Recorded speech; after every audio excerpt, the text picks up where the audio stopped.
এবার বিষাক্ত স্যালাইনে কড়া নবান্ন সে খবর আপনাদের দেব। 12 চিকিৎসক পড়ুয়া সাসপেন্ড, গাফিলতির দায় 12 জনকে সাসপেন্ড।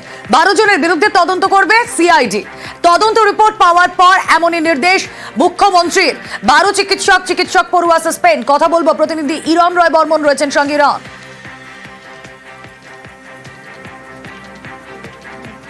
একদমই দেখো, আজকে মুখ্যমন্ত্রী সাংবাদিকদের সঙ্গে মুখোমুখি হয়ে তিনি স্পষ্ট করে বলেন যে মেদিনীপুর মেডিকেল কলেজে প্রসূতি মৃত্যুর ঘটনা, সেই ঘটনায় সম্পূর্ণভাবে দায়ী হচ্ছে চিকিৎসকরা। সেই সময় যারা দায়িত্বে ছিলেন অর্থাৎ সিনিয়র চিকিৎসকরা তারা ছিলেন না, চিকিৎসার গাফিলতির কারণেই হয়েছে এই মৃত্যুর ঘটনা। এবং অবশ্যই যে এসওপি মেনে চিকিৎসা করার কথা, অপারেশন করার কথা ওটিতে, সেখানে সেটা মেনটেন করা হয়নি। এবং যেটা তদন্ত হয়েছে, যে তদন্ত প্রাথমিক তদন্তে দিন কয়েক আগেই আমরা জানি যেখানে সরকারের পক্ষ থেকে জানানো হয়েছিল যে গাফিলতির অভিযোগ উঠে এসেছে। তারপর 3 দিনের মধ্যে পূর্ণাঙ্গ রিপোর্ট আসার কথা ছিল এবং সেই 3 দিন রিপোর্ট এবং পাশাপাশি সিআইডি তদন্ত করার পর রিপোর্ট যেটা এসছে, দেখা গেছে মাননীয় মুখ্যমন্ত্রী বলছেন যে দুটো জায়গা থেকেই তারা কনফার্ম হয়েছেন যে গাফিলতি ছিল। কি গাফিলতি ছিল? চিকিৎসকদের গাফিলতি ছিল। সেই সময় যারা দায়িত্বে ছিলেন এরকম অনেক সিনিয়র চিকিৎসক যারা, তারা সেই সময় ছিলেন না। ওটি করেছেন মূলত জুনিয়র ডাক্তাররা। জুনিয়র ডাক্তারদের হাতে ওটি হয়েছে এবং এসওপি মানা হয়নি, যার ফলে যেরকম ট্রিটমেন্ট করা প্রয়োজন সেটা মেনটেন হয়নি, হাইজিন যে অবস্থা সেটা মেনটেন করা হয়নি, একাধিক গাফিলতি রয়েছে। এবং সেই ঘটনার জেরে যেহেতু তদন্ত হয়ে দেখা গেছে যে অভিযুক্ত যারা রয়েছেন তার বিরুদ্ধে দোষ রয়েছে, চিকিৎসকদের গাফিলতি রয়েছে, তাদেরকে সাসপেন্ড করা হয়েছে। মোট এমএসভিপি, সিনিয়র ডাক্তার পড়ুয়া সহ 12 জনকে সাসপেন্ড করা হয়েছে। যে ডাক্তারদের মধ্যে একজনের বিরুদ্ধে এরকম অভিযোগ রয়েছে যে সেই সময় তার অন ডিউটি থাকার কথা, কিন্তু তিনি অন ডিউটি ছিলেন না, তিনি অন্য জায়গায় গিয়ে কাজ করছিলেন বা সেখানে অপারেট করছিলেন।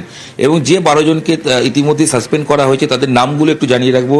Doctor Soumen Das, doctor Dilip Kumar Pal, doctor Himadri Nayak, doctor Mohammad Alauddin, doctor Jayanta Raut, Pallabi Banerjee, doctor Moumita Mondal, doctor Bhagyashree Kundu, doctor Sushanta Mondal, doctor Puja Saha, doctor Manish Kumar এবং ডাক্তার জাগৃতি ঘোষ।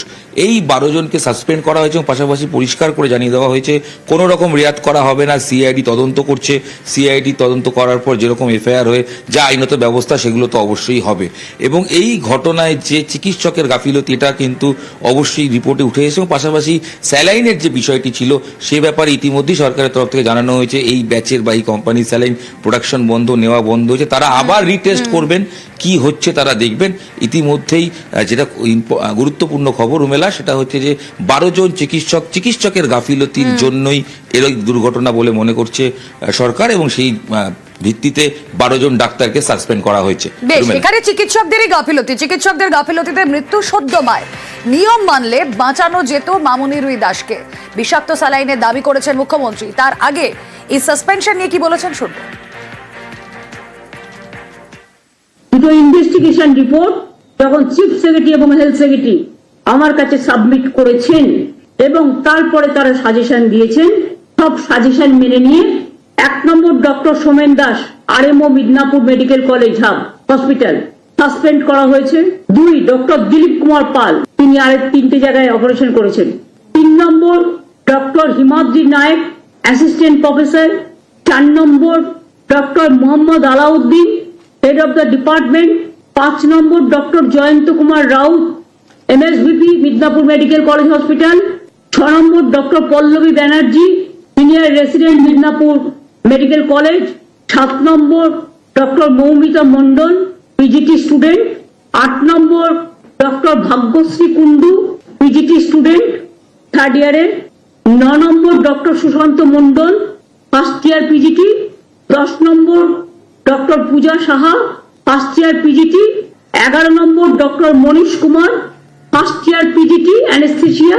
12 নম্বর doctor Jagriti Ghosh, 2nd year PGT anaesthesia Midnapore medical college. এই 12 জনকে সাসপেন্ড করে দেওয়া হলো along with pending investigation by the CID. Medinipur medical কলেজে যে ঘটনা ঘটেছে সেটা খুবই শকিং ইনসিডেন্ট।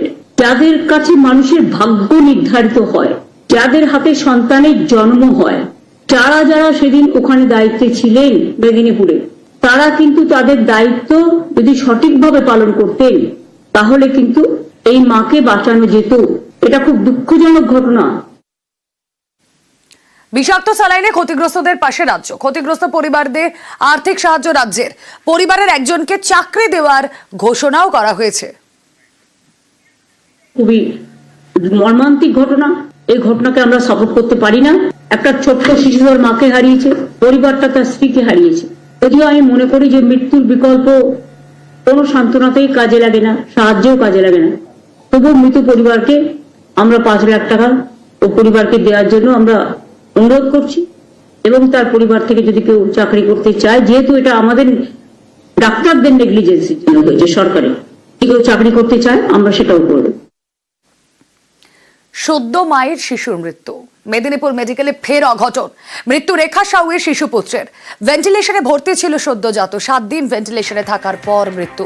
বিষাক্ত স্যালাইনে অসুস্থ সদ্য মা রেখা সাউ। মেদিনীপুর মেডিকেলে ফের অঘটন, মৃত্যু হলো রেখা সাউয়ের শিশুপুত্রের। রেখা সাউ তিনি এখনো অসুস্থ, ভেন্টিলেশনে ছিল সদ্যজাত, 7 দিন ভেন্টিলেশনে থাকার পর মৃত্যু। বিস্তারিত জানাতে পারবেন আমাদের প্রতিনিধি শোভন রয়েছেন সঙ্গে। শোভন, এই সদ্যজাতের মৃত্যু, এটাও কি ওই বিষাক্ত স্যালাইনের এফেক্ট? দেখো, যেটা এখনো পর্যন্ত সেই তথ্য কিন্তু উঠে আসছে না, তবে যেটা মেদিনীপুর মেডিকেল কলেজ হাসপাতাল সূত্রে যেটা জানা যাচ্ছে যে শিশুটি জন্মের পর থেকেই ক্রিটিক্যাল ছিল এবং সংকটজনক শারীরিক অবস্থা ছিল, সেই কারণেই তাকে জন্মের পরেই কিন্তু তাকে ভেন্টিলেশনে রাখা হয়েছিল। এবং হাসপাতাল সূত্রে আমরা যেটা জানতে পাচ্ছি যে সিভিয়ার বার্থ অ্যাসফিসিয়া এটা হয়েছিল এবং এই কারণেই শিশুটি ভেন্টিলেশনে শিশুটিকে রাখা হয়েছিল। এবং যেটা মেডিকেল টার্মে বলা হচ্ছে, হাসপাতাল সূত্রে যেটা জানতে পাচ্ছি যে শিশুটি জন্মানোর পরে কিন্তু শিশুটির ব্রেন এবং শরীরের অন্যান্য অর্গানে পর্যাপ্ত পরিমাণে অক্সিজেন পৌঁছাচ্ছিল না, সেই কারণে শিশুটি প্রথম থেকেই অসুস্থ ছিল। এবং তোমাকে জানিয়ে রাখি যে 7 দিন ধরে ভেন্টিলেশনে চিকিৎসাধীন অবস্থায় থাকার পর আজকে সকালে কিন্তু 9টা নাগাদ শিশুটির মৃত্যু হয়। এই খবর পরিবারকে জানানো হয়েছে হাসপাতাল কর্তৃপক্ষের তরফে।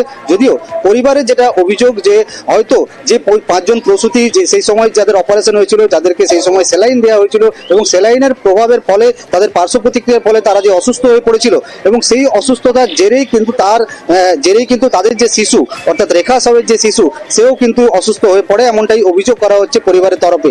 যদিও পুরো বিষয়টি তদন্তের ব্যাপার রয়েছে এবং মেডিকেল কলেজ কর্তৃপক্ষ জানিয়েছে যে ময়না তদন্তের পরেই কিন্তু আরো বেশ কিছু তথ্য উঠে আসবে এই শিশুটির মৃত্যুর কারণ কি হতে পারে। বেশ, আচ্ছা, এই যে মারা গেল 9টার সময় মারা গেল, এখন জানালো ডাক্তারবাবু। আপনার স্ত্রীর তো অপারেশন কবে হয়েছে? বুধবার অ্যাডমিশন হয়েছে বিকেলে, রাত 12টার পরে তো সিজার হয়েছে। আমার স্ত্রী যেটা বলছে যে প্রথম থেকে আমার সব ঠিকঠাক ছিল, ডাক্তারবাবুও বললো বাচ্চা ঠিকঠাক আছে, সব ঠিকঠাক আছে, এখন সময় আছে সিজার করতে, মানে এখন দেরি আছে। হঠাৎ এসে বললো যে সিজার করতে হবে। তখন ভিতরে যখন নিয়ে যায় স্ত্রীকে, তখন প্রথম স্যালাইন দিয়েছে ওরা সেই স্যালাইন দেওয়ার পরে কিছু রিয়াকশন হয়েছে। আমার স্ত্রী বলছে আমার বিশ্বাস নিতে পারছি না, একটা প্রবলেম দেখা দিয়েছে, কি কারণে এত হলো, আগে ঠিক ছিল রুগী, এখন কি করে মারা গেল। সিআইডি তো তদন্ত করছে, তদন্ত কি আপনারা খুশি? না, তার থেকে আরো বড় যেমনি বড় এসে যেমনি তদন্ত করে এখানে, সিবিআই? হ্যাঁ, সিবিআই তদন্ত করবে এখানে। বাচ্চাটা তো খারাপ ছিল,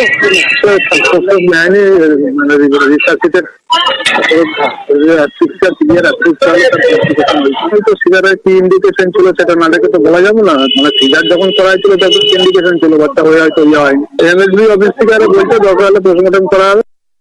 7 দিন হসপিটালে ছিল বাচ্চাটা। কি কমপ্লিকেশন ছিল বা না, ওটা সিভিয়ার বার্থ অ্যাসফিক্সিয়া ছিল, আন্ডার ট্রিটমেন্ট। স্যালাইন দেওয়ার পর থেকে তার শরীরে সমস্যা শুরু হয়, প্রসূতির শরীরে। এইগুলো কি তাহলে খতিয়ে দেখা হবে? আপনি আমাকে জিজ্ঞেস করলেন বাচ্চার ব্যাপারটা, তাই না? কি কি দেখা হচ্ছে আপনাদের তরফে সেটা যদি। পেশেন্ট তো 7 দিন অ্যাডমিটেড ছিল ইন ক্রিটিক্যাল কেয়ার, এনআইসিইউ। সেখানে তার ট্রিটমেন্ট হয়েছে। Patient was in shock with renal failure. তারপর পেশেন্ট আজকে 9টা 10-এ এক্সপায়ার করেছে।